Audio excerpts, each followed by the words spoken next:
Bonsoir.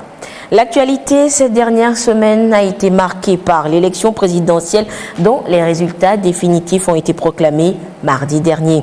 Et durant ce processus électoral, on aura remarqué l'implication de l'Église, voire même l'implication personnelle de certains leaders religieux. D'où la question ce soir dans ce débat, quelle est la relation entre religion et politique? Et pour en parler, nous sommes sur ce plateau ce soir avec professeur Essoranam Bachana. Il est enseignant-chercheur à l'Université de Lomé, maître de conférences en histoire contemporaine, directeur de la recherche et de l'innovation. Professeur Bachana, bonsoir. Bonsoir. Nous avons également Dr Kunchan Siangou. Il est manager à Paris, docteur en sciences de gestion et diplômé de l'Institut d'études politiques Sciences Po de Rennes. Docteur Siangou, bonsoir. Bonsoir. Et nous avons également professeur Kosivi Hunake, agrégé des facultés de droit à l'Université de Lomé, maître de conférences de droit public, directeur adjoint de la DAS, la direction des affaires académiques et scolaires, chargé des affaires académiques. Professeur Hunake, bonsoir. Bonsoir, madame. Alors, nous allons commencer très vite, mais professeur Bachana, disons qu'on va aller un peu peut-être dans l'histoire pour découvrir la relation qui existait entre la politique et la religion. Merci, madame, pour l'opportunité que vous nous offrez pour échanger cet après-midi autour d'un thème extrêmement important au regard de l'actualité politique. Et ce thème vient à juste titre, puisque vous l'avez dit dans votre mot introductif, relativement à l'actualité politique, il y a eu une incursion des hommes religieux dans le débat politique. Et la question qui est intéressante à poser, quel est le lien entre le politique et le religieux, vous l'aviez dit. Est-ce qu'on peut distinguer le politique et le religieux? Oui, puisque leurs domaines de compétences ne sont pas les mêmes. Mais sur le plan historique, on va se rendre compte que celui qui avait le pouvoir politique était investi par ce qu'on appelle d'inspiration religieuse. Et donc il y avait une sorte de confusion de rôle entre le détenteur du pouvoir politique et le détenteur du pouvoir religieux. Et c'est véritablement à partir de 1603 qu'un théoricien du nom de Robert Williams a commencé par estimer qu'il fallait distinguer véritablement le pouvoir religieux du pouvoir politique. Et à partir de ce moment-là, la notion de la laïcité de l'État va intervenir dans les pouvoirs publics. Et avec les théoriciens des Lumières, on va se rendre compte que, effectivement, lorsque vous avez le pouvoir politique et que vous avez le pouvoir religieux, il y a une sorte de confusion de rôles et qu'il fallait véritablement séparer les deux rôles. Celui qui a le pouvoir politique ne détient plus le pouvoir religieux et celui qui a le pouvoir religieux n'est plus détenteur du pouvoir politique. Mais qu'à cela le tienne, quelle a été la relation, la nature des relations que ces deux pouvoirs ont-ils entretenu, vu que même avec la séparation du pouvoir, on va se rendre compte que en Occident et particulièrement en France, les différents rois français qui étaient des rois d'émanation divine étaient investis par la papauté. Et donc, avec la Révolution française, cette séparation va être véritablement consacrée et c'est seulement, on va le dire ainsi, vers la fin du 19e siècle et au début du 20e siècle que cette séparation va être véritablement consacrée, c'est-à-dire le pouvoir religieux reste religieux et le pouvoir politique reste politique. Maintenant, le vrai problème, c'est que le pouvoir politique qui s'intéresse au bien-être des citoyens, le pouvoir religieux a, on va dire, le même corps sur lequel il travaille. Et le pouvoir religieux va travailler sur le bien-être spirituel de ces individus, c'est-à-dire les fidèles. Et donc, véritablement, l'homme étant esprit et corps, même quand on est politique, on est en même temps un homme religieux, et en sachant que l'homme religieux est un homme politique, et tout l'homme religieux est un être humain, et tout être humain est d'essence politique, et donc véritablement la démarcation entre le pouvoir politique et le pouvoir religieux n'est pas toujours facile à faire. Donc disons que la frontière est très fine. D'accord. Alors professeur Mounaké, on peut peut-être demander juridiquement quelle est la relation entre le politique et le religieux. Alors, merci beaucoup madame. Je voudrais tout simplement dire que le politique et la religion, le religieux entretiennent des rapports très intimes. Très intime, du genre je t'aime, moi non plus, je te déteste pas. C'est des relations très intimes. Le collègue l'a dit tout à l'heure, lorsque vous remontez dans l'histoire, le politique ne peut pas être séparé du religieux. D'accord? C'est disons qu'ils ont en commun le pouvoir. Quel que soit les cas, vous prenez le religieux, vous prenez le politique, il y a le pouvoir qui est également un élément qui les rassemble. Mais pour remonter un peu en droit, disons que en droit constitutionnel par exemple, la religion quasiment présente en droit constitutionnel. Lorsque vous prenez la Constitution américaine par exemple, lorsque le président américain est élu, il prête serment sur la Bible. Donc c'est la religion. Vous prenez la Constitution du Niger par exemple, le président, il est dit dans la Constitution du Niger que le président élu, il prête serment sur le livre saint de sa religion. D'accord? Et au Bénin, à côté, le président élu, il prête serment sur les mânes des ancêtres. Vous voyez, donc la religion est partout présente. Maintenant, la question principale, c'est que du fait de cette symbiose, cette relation presque, on peut dire incestueuse entre la religion et le politique, on tend parfois, et le collègue l'a dit tout à l'heure, on tend parfois à la politisation du religieux ou à la sacralisation du politique. Et donc, la question est là. Parce que, n'oublions pas que le religieux ou la religion et le politique entretiennent des relations de complicité. Il y a des moments où le pouvoir politique a besoin du pouvoir religieux pour s'imposer. Et il y a également un service du pouvoir religieux au pouvoir politique, en ce sens que la religion permet la pacification de la société. Alors, vous remontez dans l'histoire récente togolaise, la conférence nationale a été effectivement présidée par religieux. Vous prenez l'Afrique du Sud, c'était Desmond Tutu. Vous prenez le Bénin, c'est Monseigneur de Souza. Donc, il y a toujours cette relation entre le pouvoir politique, entre le politique et le religieux. Et le problème, c'est où mettre le curseur pour éviter qu'il y ait politisation du religieux ou sacralisation du politique. D'accord. Durant ce débat, nous allons essayer sûrement de découvrir ensemble, disons, cette transition ou cette frontière entre les deux concepts. Alors, Docteur Siangou, vous êtes diplômé de Sciences Po, alors vous êtes dans le domaine politique, on va dire, mais selon vous, il existerait une relation entre la politique et la religion? Effectivement, il y a une relation, d'autant que quand on parle de religieux ou de politique, nous travaillons sur le même cas. En fait, les deux, je dirais, les deux organisations, les deux institutions travaillent sur le même corps. C'est le corps social. Et on constate clairement que le clergé dont il est question, c'est-à-dire le religieux, a pris un ascendant sur en fait le politique, parce que quand on parle du religieux, c'est quoi? C'est qui? C'est celui qui a la connaissance du livre, c'est celui qui a en fait le savoir.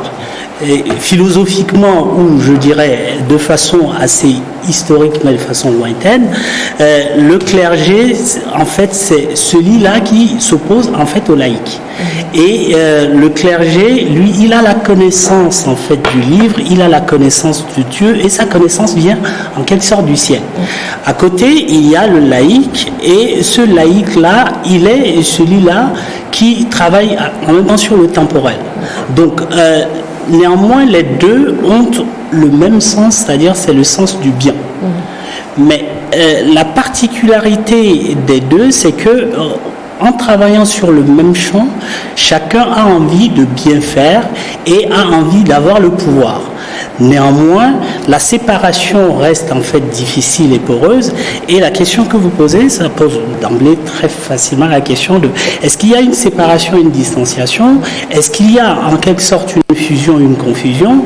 Est-ce qu'il y a une domination? Néanmoins, il est clair et net que il est très difficile, d'autant que les deux sont en fait sur le même champ, sur le même corps, qu'il n'y ait pas de conflit. Et c'est ce qui se passe aujourd'hui au Togo. Alors, professeur Batiana, dites-nous, alors, nous avons écouté un peu cette corrélation, on va dire, entre la religion et la politique, mais de quel sens donner maintenant à la laïcité de l'État face à cela? Non, c'est ce que je disais dans mon mot introductif. Les théoriciens de la laïcité ont estimé que, effectivement, l'État, qui est gouverné par les hommes, ne peut pas véritablement être dirigé sur les principes religieux, l'homme n'étant pas Dieu. Et les principes religieux ne pouvaient pas gouverner les hommes. On a trouvé des règles humaines pour gouverner les hommes. Parce que le religieux va prêcher pour l'au-delà, avec ce qu'il peut considérer comme le paradis céleste, alors que le paradis céleste n'est pas véritablement le paradis terrestre. Et le paradis terrestre est gouverné par les règles humaines. On a parlé de la connaissance du livre par rapport aux religieux. Et le politique, tout en ne méconnaissant pas forcément le livre, c'est-à-dire ce qu'on peut appeler les livres saints, le politique va véritablement connaître les règles que les hommes se sont prescrites, c'est-à-dire en l'espèce la Constitution et toutes les lois qui en découlent. Lorsque vous prenez la République française, par exemple, les relations entre l'Église et le politique ont été véritablement houleuses, surtout après la Révolution française.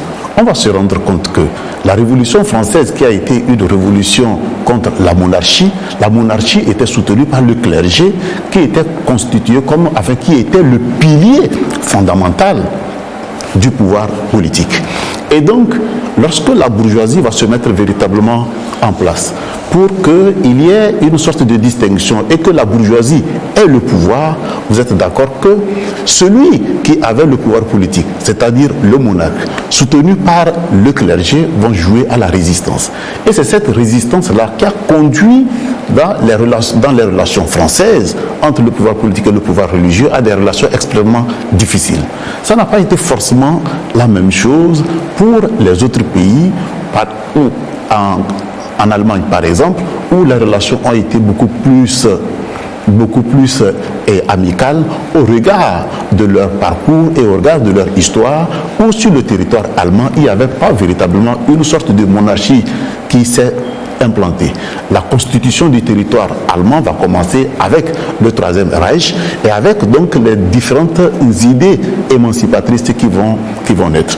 Et donc à partir de ce moment-là, lorsque nous prenons l'exemple de la France, les relations ont été houleuses. Et je le disais, c'est seulement à la fin du 19e siècle, au début du 20e siècle, que à travers une sorte de conquête progressive, le politique a réussi à se dissocier totalement du pouvoir religieux, d'autant plus que, même jusque-là, les différents rois français étaient, pour pouvoir avoir une sorte de légitimité, de légalité, étaient obligés d'être investis par le pape.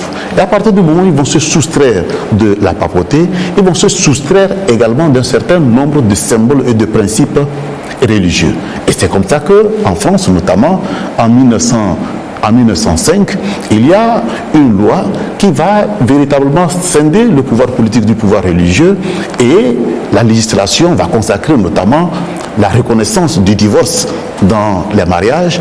La législation va reconnaître notamment que l'État ne soit plus l'institution qui forme le religieux. Parce que jusque-là, il y avait des écoles ecclésiastiques de l'État, et donc l'État va fermer ces écoles. L'État aussi va se dire, parce que nous sommes devenus une république laïque, tout ce qu'il y a comme symbole religieux ne devrait pas apparaître dans les institutions étatiques. Ainsi, le crucifix, par exemple, va être arraché des salles de classe, va être arraché des différentes administrations pour les remplacer par les symboles plus étatiques. Et maintenant, lorsque on revient à l'espace togolais, la relation a été, et on va dire, amicale dans une certaine période, et on commençait par être houleuse à une certaine période. Parce que lorsque on prend l'espace togolais, qu'il s'agisse de la période allemande ou la période d'après, les premières écoles qui ont été construites au Togo, en tout cas dans l'espace devenu togolais, sont des écoles confessionnelles. Et en 1912, par exemple, on dénombrait 34 écoles confessionnelles contre 3 écoles publiques officielles. Et donc, les élèves sortis de ces écoles confessionnelles, qui ont été formés dans l'esprit religieux et dont certains sont devenus les responsables du clergé, ont entretenu des relations plus ou moins intimes avec le pouvoir politique, en sachant aussi que, et il faut le dire, on a dit tous concours au bien, mais il faut dire que sur le plan historique, le religieux n'a pas toujours joué un rôle positif dans l'éducation des hommes à la citoyenneté, parce que l'histoire montre que toutes les servitudes humaines ont été soutenues par l'Église. Et c'est aussi la contradiction qu'on va voir entre le principe religieux qui veut que l'esprit de l'homme soit un esprit saint et qu'on travaille pour son bien-être céleste, et que parfois on oublie son bien-être terrestre. Et son bien-être terrestre est du domaine du pouvoir politique. On pourra revenir sur les relations qui ont caractérisé l'Église et le pouvoir politique, particulièrement au Togo, et comprendre véritablement ce qui se passe aujourd'hui. Et parlons justement du Togo, professeur Mounaké. Nous allons rester toujours dans cette dynamique de la laïcité, mais de la laïcité de l'État. Mais dites-nous, au Togo, est-ce que, disons que la laïcité de l'État est remise en cause, vu, disons, l'actualité ces derniers temps? Il faut aller dans un premier temps à une explication du principe de laïcité. Le collègue l'a dit tout à l'heure, la naissance de l'État avec l'institution d'un roi ou bien d'un chef d'État, à un moment donné, a coïncidé avec la possession du pouvoir, mais le pouvoir était un pouvoir religieux. D'accord, le roi détenait son pouvoir de Dieu. D'accord, et il a fallu l'institutionnalisation du pouvoir, c'est-à-dire qu'on dépossède l'individu du pouvoir et que le pouvoir soit rattaché à l'État. Donc, à partir de ce moment, il y a une distinction, une différenciation du pouvoir politique de la personne, et vous avez alors en place un État, et l'État qui affirme sa laïcité. Alors, la laïcité, c'est un principe de séparation, tout simplement, des fonctions civiles de l'État ou des fonctions politiques et des fonctions religieuses. Donc, l'État ne doit plus se mêler des affaires religieuses et les religions ne doivent pas également se mêler des affaires politiques. Alors, la laïcité repose sur un certain nombre de principes, le principe d'égalité, la neutralité de l'État. Vous voyez, donc, ce sont ces principes qui entourent la laïcité et qui font que dans l'État, toutes les opinions, toutes les consciences arrivent à s'exprimer. Et ça, en réalité, la laïcité de l'État. Donc, il n'y a pas une religion qui l'emporte sur une autre. Toutes les religions, toutes les opinions peuvent s'exprimer dans l'État, d'accord? Et ce qui est fondamental, c'est le respect de l'éthique en réalité, d'accord? L'éthique, c'est-à-dire le comportement du groupe social, du groupe religieux dans la société. Et c'est ça qui légitime en réalité la place dans l'État. Alors, est-ce que ce principe de laïcité a été remis en cause récemment au Togo? Oui. Le principe de laïcité a été remis en cause. Alors, à quel niveau? D'abord, vous savez, lorsque vous êtes dans un État, il y a les emblèmes de l'État. Le drapeau, c'est un emblème de l'État. Et le drapeau n'appartient pas à une église, à une religion. Mais lorsque on remet le drapeau de l'État à un candidat dans une église, ça pose problème. Ça pose problème parce que le drapeau est national. Le drapeau n'appartient pas à une église ou à une dénomination religieuse. Voilà, ça c'est un. Deux, lorsque vous lisez les textes, vous lisez la Constitution par exemple, le principe de laïcité veut que les partis politiques ne s'identifient pas à des religions. L'article 7 de la Constitution le dit. Aucun parti politique ne peut s'identifier à une religion, à une région, à une ethnie. Et le principe est repris également par l'article 6 de la Charte des partis politiques. D'accord. Donc, de ce point de vue, deuxièmement, lorsque un évêque prend sur lui de choisir un candidat à une élection, que c'est une révélation divine, sous l'effet du Saint-Esprit, ça pose problème au regard du principe de la laïcité. Donc ça pose problème. Maintenant, troisième niveau, lorsque on est en campagne et que l'évêque fait campagne avec un candidat, ça pose également un problème. Donc le principe de laïcité a été violé à 3 points de vue lors de la campagne électorale ou bien dans le cadre de ce scrutin. D'accord.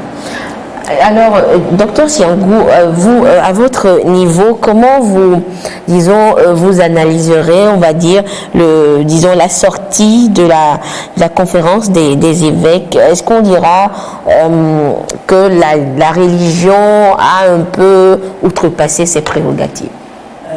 Je pense que oui, la religion a outrepassé ses fonctions parce que on a eu une première étape qui est celle de la sortie de l'évêque Poudreau. Et donc, Monseigneur Poudreau a porté un candidat.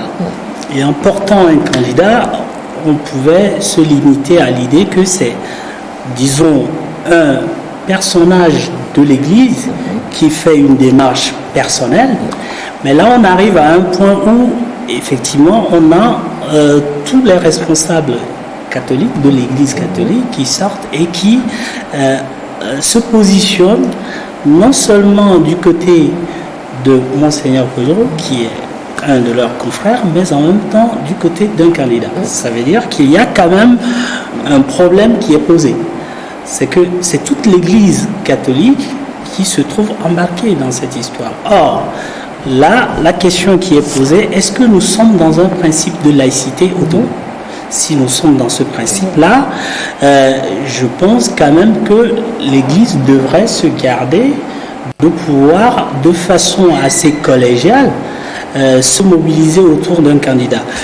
Alors, Monseigneur Poudreau, en parlant d'une révélation divine, moi je me pose la question, si lui, il investit un candidat au sein de l'Église, est-ce que l'Église reste un parti politique ?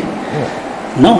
Et à côté de ça, quid des catholiques qui ne sont pas en fait d'accord avec ce positionnement. Donc le principe de laïcité a été violé et l'Église embarquant en fait les responsables de l'Église catholique embarquant toute l'Église dans cette situation, moi je me dis qu'il y a quand même un problème qui est posé et c'est le problème réel de la laïcité et il revient aux intellectuels effectivement de questionner ça et de se dire comment peut-on traiter la question de la laïcité au Togo. Et je pense que ce plateau aide effectivement à réfléchir sur la question et à voir en fait dans les autres pays comment les choses se sont passées pour qu'une église ne s'embarque pas comme ça dans cette affaire. François Bachin, vous voulez ajouter quelque chose? Non, je voudrais dire tout simplement que dans la démarche, il y a deux niveaux. Il y a deux niveaux. Il y a le niveau individuel qui, à la limite, pourrait être comprise. Pourrait être compris. C'est-à-dire, c'est un individu de l'Église qui prend une position politique et dont la position n'est pas celle de l'institution qu'il est supposé représenter. Même à ce niveau-là, lorsque on est responsable, à tout point de vue, qu'on soit responsable politique ou responsable religieux, lorsqu'on est dans cette posture, la posture de l'individu peut embarquer celle de l'institution. Et c'est d'ailleurs la raison pour laquelle, quel que soit le niveau de responsabilité, il me semble qu'il soit important, dans toute position partisane à prendre, de savoir que par rapport à sa position peut embarquer l'institution et pouvoir faire la différence entre l'individu et l'institution. Maintenant, là où on pourrait regretter, mais qu'on peut comprendre aussi, c'est que l'Église puisse prendre ouvertement position par rapport au processus. Mais je disais, on pourrait comprendre parce que c'est pas nouveau. C'est pas nouveau ici comme ailleurs. Mais maintenant, c'est la situation ou plutôt le moment de prise de position qui peut interroger. L'Église, dans son rôle de celui ou plutôt d'institution qui travaille pour le maintien de la cohésion nationale, peut être appelée avant le processus, n'est-ce pas, à sortir pour dire, écoutez, faites extrêmement attention de sorte que le tissu social ne soit pas plus fragilisé au sortir du scrutin. Mais il me semble que, sans faire un procès à qui que ce soit, que la sortie est le moment choisi pour sortir peut poser problème. Et professeur Nake, lorsque nous prenons justement la prise de position, que ce soit personnelle ou de l'église de Monseigneur Koudjou par exemple, est-ce que cela ne remet pas également en cause, disons, l'unité de l'église en elle-même? Parce que quand on prend l'église catholique, je suppose qu'il y a des fidèles d'un bord et de l'autre. Oui, effectivement, l'église c'est une unité sociale qui est traversée par différents courants politiques. D'accord? Et cette sortie, moi je pourrais la qualifier d'une entrée du loup dans la bergerie. C'est une véritable catastrophe, et étant entendu que l'Église doit jouer le rôle de socialisation, de pacification et de médiation. Mais le fait de prendre position de façon... de la manière dont ça a été fait, je pense que ça remet en cause le tissu social de l'Église. Vous voyez, donc c'est la coexistence même sociale au sein de l'Église qui est remise en cause à travers ces sorties. Et moi, ce qui dérange également, ce sont des prises de position qu'on pourrait qualifier de violentes. À savoir que la conférence des évêques du Togo demande que la vérité des unes soit rétablie. Je pense que ça pose problème. Et ça pose problème d'autant plus que la conférence des évêques du Togo n'a pas vocation à organiser les élections ni à se prononcer sur l'issue du vote.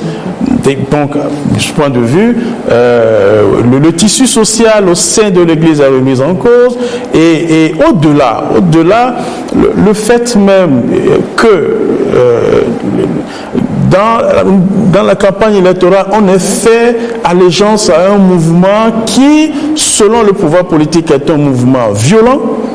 Et je pense que ce sont des éléments qui ne vont pas dans le sens de cette pacification et du rôle de médiation dont l'Église doit être porteuse. Mais c'est une expérience que nous avons faite, et en ce qui me concerne en tant que juriste, il va falloir que les textes évoluent. Il va falloir que les textes évoluent pour qu'on puisse encadrer un certain nombre de comportements. Mais professeur Onakessi, on est arrivé, disons, à...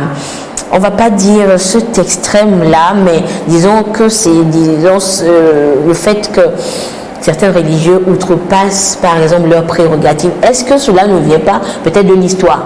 Vous avez évoqué tout à l'heure le fait d'impliquer le religieux dans, disons, la pacification de l'État et tout. Est-ce que ce n'est pas le pouvoir qui a peut-être donné le bâton qui revient contre le lion? Oui, quelque part, oui. Le collègue Bachara le disait tout à l'heure, oui, il faut savoir également que le pouvoir politique togolais a fait la part belle à un moment donné à l'Église catholique. D'autant plus que les autres dénominations, les autres croyances sont là, mais pour certaines représentations, on tend toujours le bâton à l'Église catholique qui, à un moment donné, s'est constitué une place de choix dans la vie politique du Togo. Donc, c'est vrai que le gouvernement, le pouvoir politique a lui-même préparé le bâton qui, aujourd'hui, lui revient en plein fouet. Oui.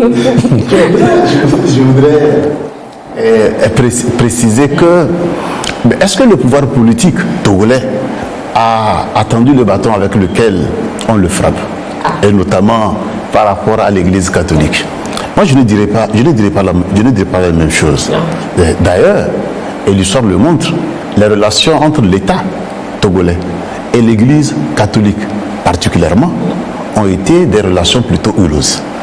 Il faut quand même reconnaître que, au sortir des événements de 1963, et compte tenu du fait que le tissu social était à reconstruire, le pouvoir politique a cru utile de faire appel aux religieux.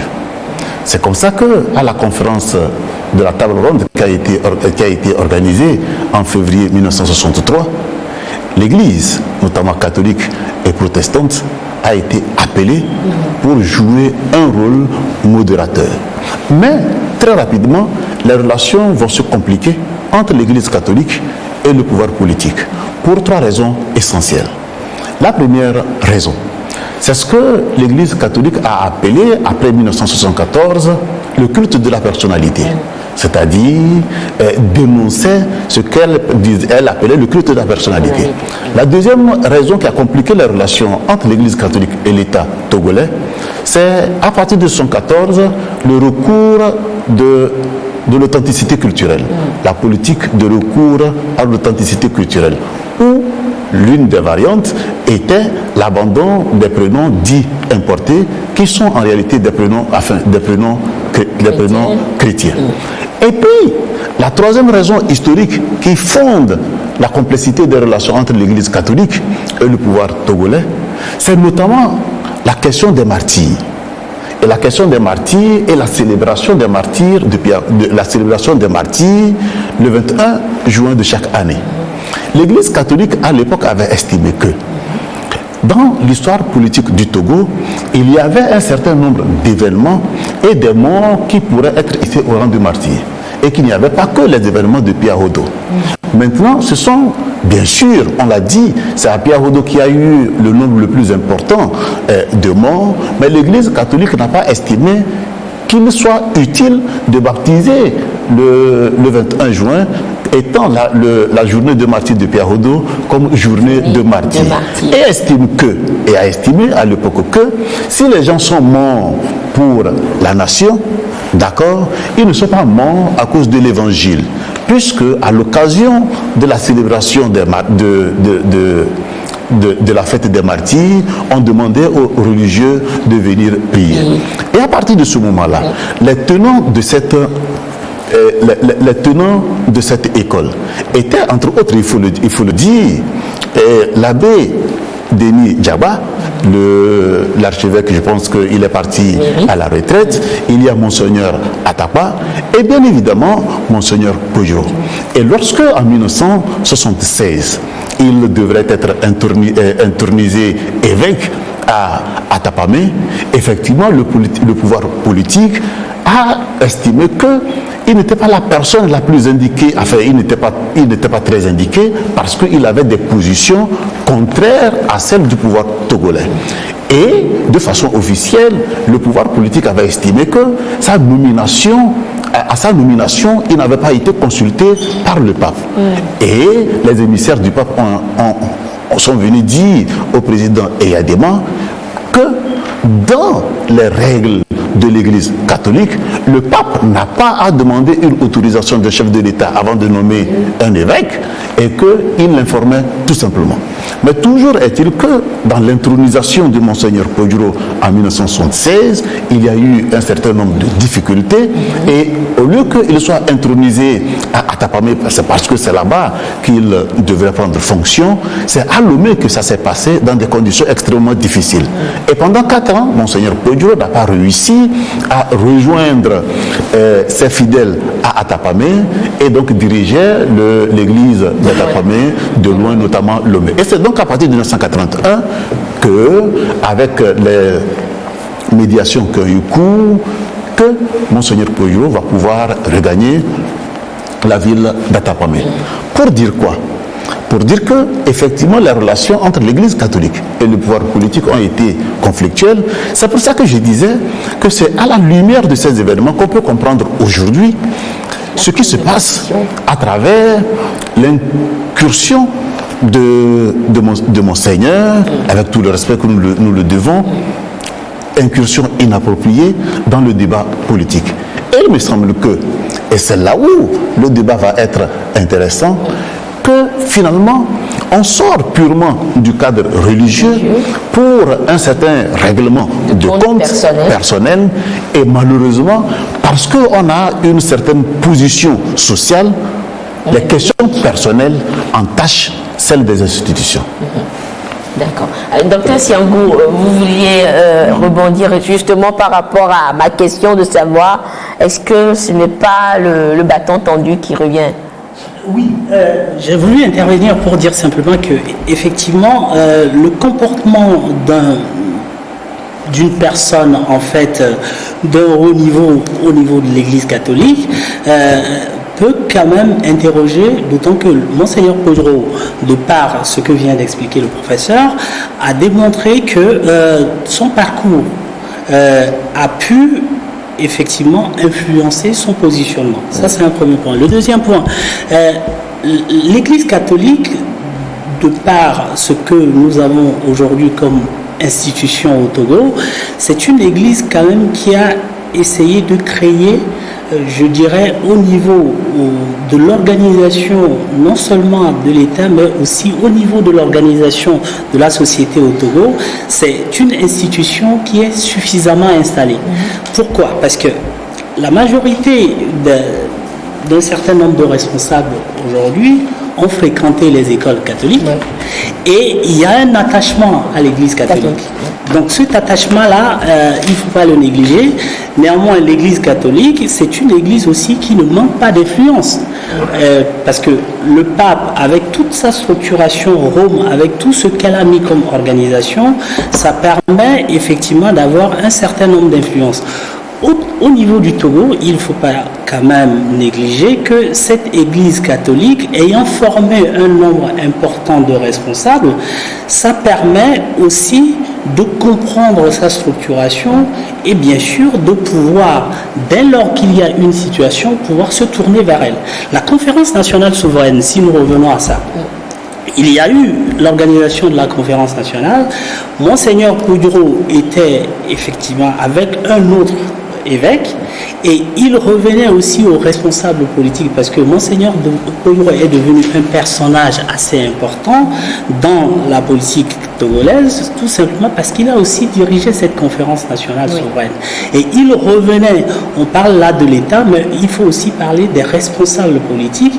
Il revenait que chacun de nous comprenne quelle est lui son attitude de défiance par rapport à l'État pour aussi opter pour un choix qui soit un choix adéquat. Donc, au-delà du positionnement de l'État qui donne un bâton pour se faire battre, je ne pense pas, c'est qu'il y a aussi besoin, quand il y a besoin de de mettre en fait un personnage ou une personne religieuse ou politique dans une certaine responsabilité. Il est besoin que le choix soit en fait fait à la lumière aussi de son parcours. Donc c'est important qu'on ait cet élément-là de lecture. Je voulais faire une précision par rapport aux positions de mes collègues. Que je partage, mais avec nuance. Avec un peu de nuance. C'est vrai qu'il y a eu pendant longtemps un divorce entre les deux, mais est-ce qu'il n'y a pas entre-temps réconciliation? Voilà, c'est dans ce sens-là que moi je vois la chose. Est-ce qu'il n'y a pas eu entre-temps réconciliation? Lorsque vous prenez les églises d'une façon générale, il faut savoir que certaines églises, pendant certains moments, étaient interdites au Togo. Certaines églises étaient interdites au Togo et c'est avec la démocratie que certaines églises ont pu s'installer. Or, pendant ce moment, l'église catholique était en bonne place. Ensuite, lorsqu'il faut une représentation d'une personnalité religieuse dans une manifestation officielle, souvent l'église catholique était en bonne place. Et vous avez parlé tout à l'heure de la conférence nationale. Est-ce que celui qui devait présider cette conférence n'aurait pas été d'une autre religion? Voilà. Et il y a également un autre aspect, c'est la CVJR. Et la CVJR. Et moi, je pense que le comportement de certains évêques pourrait se comprendre au regard des suites un peu mitigées de la CVJR, de la conférence nationale souveraine. Donc, il y a eu à un moment donné une réconciliation, selon moi, et cette réconciliation peut-être a mal tourné dans ses résultats. Et selon vous, professeur Mouna, que cette sortie de Monseigneur Okudjo serait une sortie, on va dire, personnelle ou de l'Église? Alors, le collègue Batian a dit tout à l'heure, au début, on aurait pu comprendre une sortie personnelle. Mais lorsque la conférence des évêques du Togo s'est ralliée à la position de Monseigneur Okudjo, là, c'est une sortie de l'Église. D'accord. Alors, professeur Batiana, au vu de tout ce que nous venons de dire, alors, est-ce qu'on pourrait envisager une sorte de séparation entre le politique et le religieux? Pour qu'il n'y ait pas, disons, amalgame, on va dire. Non, je le disais tantôt, la séparation est difficile. La séparation est difficile. Et l'homme politique est un religieux. Et je l'ai dit, le religieux a des orientations politiques. Maintenant, ce qu'il faut souhaiter véritablement, en ne faisant pas la morale non plus, c'est que chacun puisse rester dans son rôle. C'est-à-dire que le pouvoir politique ne tente pas véritablement de politiser l'Église et que l'Église ne cherche pas à influencer le politique. Et comment cela peut se faire? C'est là où, au-delà des textes dont il a parlé et qu'il faut que la loi puisse évoluer, il faut appeler à la responsabilité de ceux qui incarnent ces institutions. Et je le disais tantôt, c'est extrêmement important. Parce que lorsque vous êtes représentant d'une institution, vous ne devez plus être un citoyen ordinaire. Parce que ce que vous dites engage l'institution. Et c'est pour ça que dans cette prise de position, il me semble qu'il aurait fallu une sorte de mesure. Et puis ce qui caractérise en réalité l'Église, et notamment l'Église catholique, c'est ce qu'on appelle la diplomatie de couloir. Et cette diplomatie de couloir, l'Église catholique sait bien le faire. Et il me semble, là aussi, qu'elle aurait pu emprunter cette piste-là, que le résultat aurait pu être beaucoup plus concluant que cette sortie, on va dire, regrettable. Docteur Siangou, on pourrait envisager, le professeur Batiana l'a dit, qu'on ne peut pas séparer le politique du religieux. Ouais. Moi, je pense qu'il est absolument important de reconnaître que chacun a une sphère qui lui est propre. D'abord, il y a le religieux se situe sur l'intemporel, le spirituel, et le politique sur ce qui est temporel et sur ce qui est de l'ordre des décisions de l'État. Dès lors que ces principes philosophiques sont posés, il est demandé quand même aux religieux de comprendre que le pouvoir qu'a le politique est un pouvoir qui est sorti des urnes, donc du peuple.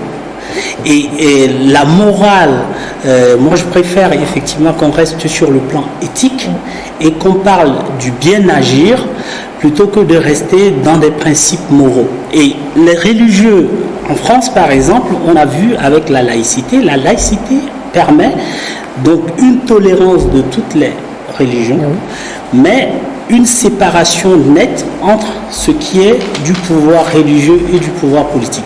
Donc, comment ça peut se faire? C'est que un homme religieux reste cantonné à l'Église sans pour autant investir un candidat dans une église. Ça, c'est quand même la moindre des choses. Et on n'a pas besoin d'être monseigneur pour comprendre ça. Et l'évêque ou le pasteur doit se rendre compte qu'il a dans son église, je dirais, quelqu'un qui est d'un bord et quelqu'un qui est d'un autre bord. Donc, je sais très bien qu'il y a des textes au niveau de l'Église catholique qui montrent qu'un pasteur se doit de se priver des positions politiques assez affichées. Donc, il revient à l'État de se saisir de ces événements-là pour peut-être mettre en place des chartes ou mettre en place un certain nombre de textes qui limitent, je dirais, un certain nombre de positionnements de l'Église. Oui, professeur Batiana, quand on parle justement, enfin quand j'évoque la séparation entre le pouvoir et le religieux, même dans la Bible, on a dit de donner à César ce qui est à César. Et là déjà, on peut comprendre qu'il y a séparation entre donner à César ce qui est à César, c'est que chacun reste dans son coin en fait. Nous restons encore là, sur le principe. Et tant que ce sont les hommes qui animent ces institutions, les principes ne sont pas toujours forcément respectés. Et puis, je continue par dire que la séparation est difficile. Même si on proclame la laïcité de l'État, mais l'État ne peut pas non plus fermer les yeux relativement à un certain nombre de déviances qui vont avoir lieu dans les églises, parce que la paix sociale est de sa responsabilité. On a vu ce débat-là en France, avec la montée de ce qu'on pourrait appeler l'extrémisme religieux et l'engagement que l'État prend pour accompagner dans la formation des pasteurs, pour accompagner dans la formation des religieux, de sorte que leurs prêches ne soient pas des prêches qui pourraient contribuer à une déchirure du tissu social. Donc pour dire que même s'il y a les principes, même s'il y a les règles, ce qu'on va souhaiter, c'est que les hommes qui animent ces institutions puissent prendre la mesure de la responsabilité qui est le leur et que, sur le principe, chacun fasse l'effort de rester dans son cadre. D'accord. Et professeur Mounaké, justement, parlant de cette vision-là, comment faire évoluer justement les textes pour arriver à cela? Alors, j'ai dit tout à l'heure qu'il y a eu beaucoup de déviances. L'élection présidentielle du 22 février 2020 a révélé beaucoup de limites dans nos textes au regard d'un certain nombre de comportements. Alors, lorsque vous prenez le code électoral même, il me semble que c'est l'article 150 qui parle de la candidature, donc dit que l'investiture doit être faite par le candidat, pas le parti politique auquel appartient le candidat, ou bien si c'est un candidat indépendant, donc il déclare sa candidature. Donc ça veut dire qu'on ne peut pas investir un candidat à l'église, ou ce n'est pas à un évêque d'investir un candidat pour le compte d'une élection.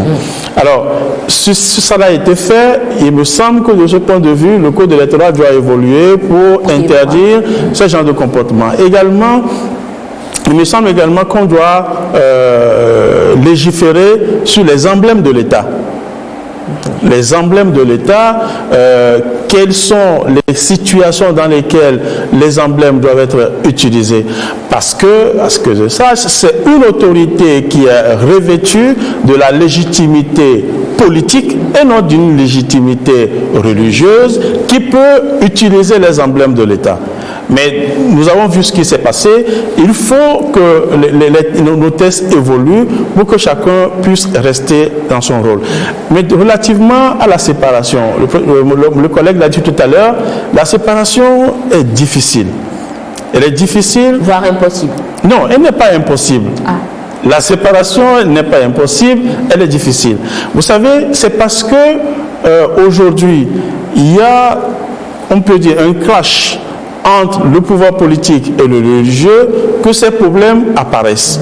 Sinon, c'est une situation de complicité et d'interdépendance qui existe entre le politique et le religieux. Alors, même prenez tous les pays les plus développés au monde, le pouvoir religieux intervient toujours en politique, mais ce n'est pas de façon ostensible. Ce n'est pas de façon ostensible. Le religieux ne peut pas prendre parti dans une lutte politique. Il a une obligation de réserve. Il a une obligation de réserve qui le limite forcément dans ses agirs. Et donc, la façon dont ça a été fait au Togo nous oblige à faire évoluer les textes, comme je l'ai dit tantôt, pour que chacun puisse rester dans son rôle, même si on sait que la frontière n'est pas hermétique. Et professeur Mounaki, est-ce que, disons qu'il y a un rôle qui incomberait aux citoyens eux-mêmes dans cette, on va dire, dans cette quête-là?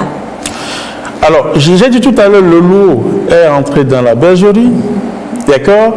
Les citoyens, en réalité, l'Église a également le rôle d'éducation à la citoyenneté, d'accord? Alors, si ce rôle est assumé, le citoyen, à un moment donné, même si le loup est entré dans la bergerie, il sait comment se comporter. Il sait comment se comporter. Et moi, je voudrais peut-être inviter ici certains versets bibliques, hein, d'accord? Et là, on se rend compte que la Bible elle-même, je ne vais pas enseigner la Bible aux évêques, mais la Bible elle-même a résolu un certain nombre de problèmes. Lorsque vous prenez Romains 13, verset 1, qui dit que toute personne soit soumise aux autorités supérieures. Car il n'y a point d'autorité qui ne vienne de Dieu. Et les autorités qui existent ont été instituées de Dieu. C'est pourquoi celui qui s'oppose à l'autorité résiste à l'ordre que Dieu a établi. Et ceux qui résistent attireront une condamnation sur eux-mêmes. Ça, c'est Dieu qui le dit, c'est pas moi. Et c'est les prêtres eux-mêmes qui nous ont enseigné. Je voudrais également convoquer ici un autre verset, 1 Pierre 2, 13 à 17, mais je vais m'arrêter au verset 13. Soyez soumis à cause du Seigneur à toute autorité établie par les hommes, soit au roi comme souverain. Ce sont les prêtres qui nous l'ont enseigné. Et donc, cela... On va dire que les prêtres ont quelque peu oublié cette partie. Non, ils n'ont pas oublié. Il me semble que c'est les prises de position politique qui a dévié. Donc, une fois que nous avions appris tous ces versets, l'Église a joué son rôle de fabricateur de conscience et d'éducation. Le citoyen, il sait à quoi s'en tenir, puisque la Bible elle-même dit « Soyez soumis aux autorités établies par les hommes ». D'accord. Merci beaucoup, professeur Mounaki.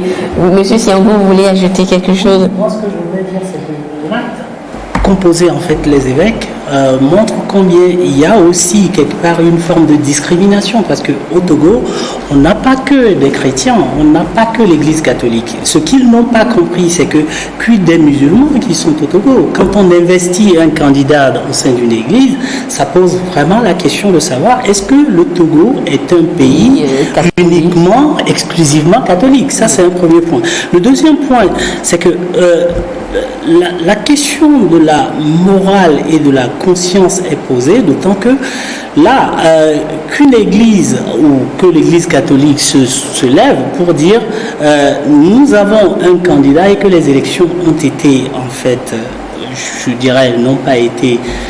que la vérité des urnes n'a pas été... voilà, que c'est pas la vérité des urnes.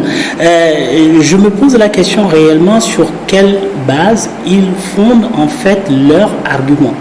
Et ça pose aussi la question véritablement de la morale et de la vérité au niveau de l'Église catholique, parce qu'ils n'ont sorti aucune preuve et là ils avancent un certain nombre d'arguments et ils se mettent contre des institutions de la République et se positionnant dans une forme de morale qui n'existe pas. Ils parlent de tempête, ils parlent de péril, et là quand on voit en face ce qui se passe au sein dans le pays, on se rend compte qu'il y a aussi une fabrication de mensonges, et c'est là aussi la question de la morale qui est posée concernant l'Église. D'accord. Professeur Batiana, le rôle qui reviendrait aux fidèles, enfin pas aux croyants, mais aux citoyens eux-mêmes, de faire la part des choses. Sur le principe, la troupe est conduite par le berger. Et voilà que c'est le berger qui dévie. On peut craindre au niveau de l'Église que les fidèles ne cohabitent plus de façon harmonieuse. Maintenant, c'est ce qu'on peut craindre. Maintenant, ce qu'on peut souhaiter, c'est que les uns et les autres se ressaisissent assez rapidement et se disent que on a pu prendre des positions à un moment donné qui sont inappropriées et qu'il faut corriger. Et je pense que les citoyens et les fidèles qui constituent les citoyens de ces différentes églises-là pourraient aussi contribuer à recadrer le clergé. Et c'est extrêmement important. Sinon, si on laisse la chose telle qu'elle aujourd'hui, on peut se dire, sans risque de se tromper, que même dans les églises, même au moment de la pêche, que certains fidèles ne voient pas le prêtre comme véritablement un meneur d'hommes impartial qui veut les conduire vers le paradis céleste, et qu'il a d'autres préoccupations qu'il règle. Et c'est ça qu'il faut éviter véritablement pour le citoyen. Et ça, je l'espère, si les églises n'ont pas suffisamment joué ce rôle ou n'ont pas compris qu'il faut jouer véritablement ce rôle, vivement que l'école le fasse. Et ça, c'est l'enseignant-chercheur qui le dit. Oui, pour ça, vous voulez ajouter quelque chose? Oui, je pense que le collègue a effectivement raison. Et il faut que dans les grandes universités ou dans les universités, on peut jouer ce rôle. Mais je voudrais également faire une précision par rapport à la sortie des évêques. Alors, là, on quitte la politisation du religieux pour aller vers la spiritualisation du politique ou la sacralisation du politique. Alors, lorsque vous dites à un candidat que son choix vient d'une inspiration du Saint-Esprit, une inspiration divine, je pense que c'est un véritable danger. C'est un véritable danger. Est-ce que c'est ça qui a fait que le candidat perdant continue toujours pas s'accrocher? Parce que si c'est un croyant, un chrétien, il croit à la volonté de Dieu, alors il persistera, il va signer que lui, c'est lui qui a gagné parce que son investiture vient de Dieu. Et là, ça pose un véritable problème, c'est un danger pour la République et il faut qu'on fasse un effort pour quitter cet aspect du problème. Deuxième aspect, alors c'est peut-être une petite provocation. Alors, celui qui vient au pouvoir par une inspiration divine, est-ce que cette personne pourra quitter le pouvoir sans l'inspiration divine? La question reste posée. C'est une petite provocation. D'accord. Alors, chers invités, nous sommes arrivés à la fin de ce débat. Ces échanges qui nous ont permis de découvrir justement la relation ou la corrélation entre religion et politique. Mais avant de vous laisser repartir, chers invités, nous allons faire le traditionnel tour de table. Professeur Mounaké, vous avez déjà la parole, vous la gardez. Alors, si vous avez, disons, une sorte de récapitulatif, de résumé de tout ce que nous avons dit ce soir. Alors, pour dire que le lien entre le politique et la religion, c'est un lien qui a existé depuis, même dans nos traditions, les rois, les chefs, lorsqu'on veut les introniser, il y a toujours le maître spirituel, le charlatan qui est là. Donc, il y a cette relation un peu incestueuse entre la religion et la politique qui ne date pas d'aujourd'hui. Et le problème, c'est comment faire pour que la balance ne penche pas trop du côté du politique, pas trop du côté du religieux, pour qu'on soit à un niveau de curseur, juste milieu, pour que chacun puisse rester dans son rôle. Voilà, donc c'est ça le vrai challenge. Les tests peuvent jouer un rôle, d'accord? Les tests peuvent jouer un rôle, mais les hommes étant ce qu'ils sont, si les hommes ne respectent pas les principes, les tests ne peuvent rien. D'accord. Merci beaucoup, professeur Mounaké. Je rappelle donc que vous êtes agrégé des facultés de droit, maître de conférence de droit public, directeur adjoint de la DAS, la direction des affaires académiques et scolaires, chargé des affaires académiques et tout cela à l'université de Lomé. Alors, docteur Siangou, votre mot de fin par rapport à tout ce que nous avons dit ce soir? Oui, je dirais simplement que l'Église a un rôle à jouer dans la société.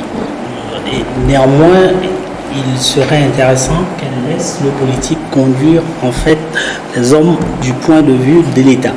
Donc les deux sont complémentaires, ils ne doivent pas être conflictuels. D'accord. Merci beaucoup, docteur Siangou, manager à Paris, diplômé de l'Institut d'études politiques Sciences Po de Reims. Et professeur Bachana?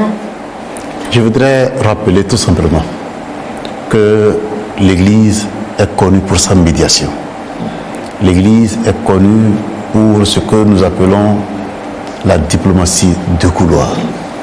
Et cette diplomatie de couloir est une diplomatie préventive. Et l'Église sait bien le faire.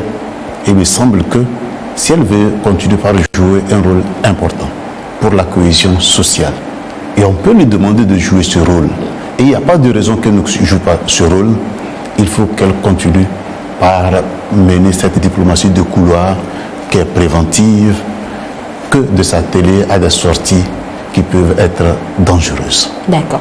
Merci beaucoup, professeur Essor Anambachana, enseignant-chercheur à l'Université de Lomé, maître de conférences en histoire contemporaine et directeur de la recherche et de l'innovation. Merci, chers invités, d'être passés sur ce plateau, nous faire découvrir un peu plus la relation entre le politique et les religieux. Merci, chers téléspectateurs, de nous avoir suivis ce soir. Notre rendez-vous est pris pour vendredi prochain pour un autre thème au cœur de la nation. Bonsoir.